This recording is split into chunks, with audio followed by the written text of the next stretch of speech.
You did present it as a panacea. I'm going to challenge the way that you're framing that based on your comments on Sunday. I'll read them directly to you. Do you want to live in a country where those at the very top live lives of luxury, but must do so in gated communities behind ever higher fences, using private healthcare and airplanes because the public sphere is so degraded and the wrath of the vast majority of their less privileged compatriots burns so hot? This is going to fix all that. And what responsibility does your government bear for putting us in that position in the first place?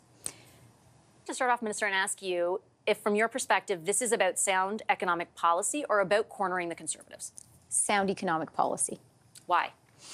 Because we believe in fairness for every generation. And we know that right now Canada needs to make investments. We need to make big investments in housing, big investments in affordability, things like a national school food program, early learning and childcare, dental care. Big investments in jobs and growth, things like our $5 billion investment in basic research.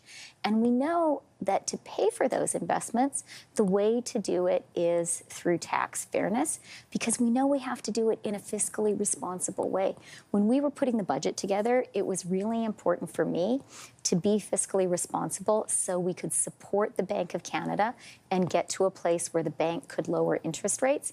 They did that last week, first country in the G7 to start on the downward path. That's really important for Canadians. The things you're talking about, though, dental care, Canada Child Benefit, daycare, they tally up to far more on an annual basis than this will bring in over $5 billion years. Why are you presenting it as a panacea to all that?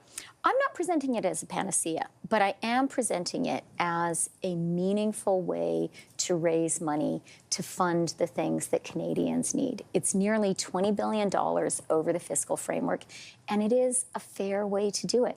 Because right now in Canada, the reality is a nurse or a plumber can pay tax at a higher marginal rate than a multimillionaire. That's not fair. So if we need money to make investments in Canada and Canadians, this is the fair way to do it.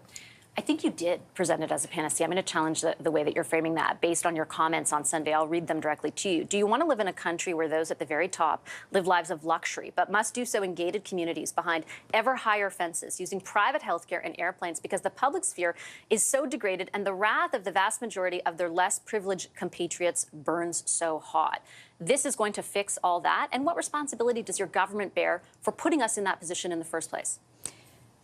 This is really going to help Canada because $20 billion is a meaningful amount of money to invest in the things Canadians need. Standing for fairness is really important too. So this is an important measure. I am glad that we're putting it forward. I'm glad that it is paying for things like the biggest housing program in Canadian history. Things like dental care, things like our really important investments in AI.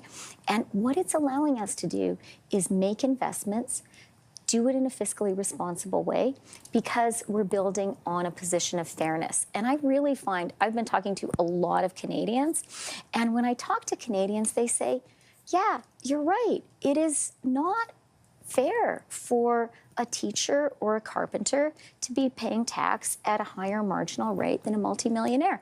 I think that makes sense to people. But what's the proof point? Again, the second part of my question was, what responsibility does your government bear for putting us in a position where you yourself describe as the finance minister, the public sphere is so degraded? You talk about the money that your government is spending towards increasing the supply of housing.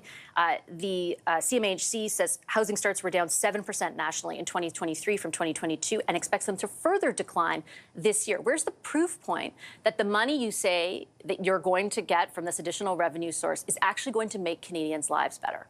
Well, StatsCan actually reported today that permits are at a high, permits for new home building. So that is a very, very positive moment. Yeah, but you need a permit before you build a house. And the fact that we have a fiscally responsible plan to invest in Canada and Canadians has supported the Bank of Canada in something that is so important for Canadians, which is to be in a place where inflation has been within the Bank of Canada's target range for the past 4 months. That made it possible last week for the bank, the first country in the G7, to lower rates. But I do want to come back to what is at the heart of what we're doing. And what we're saying is we are a government that believes in fairness. We believe that everyone should be paying their fair share. we believe it's just not right for a teacher, a nurse, a plumber, an electrician to be paying tax at a higher marginal rate than a carpenter, than a multimillionaire.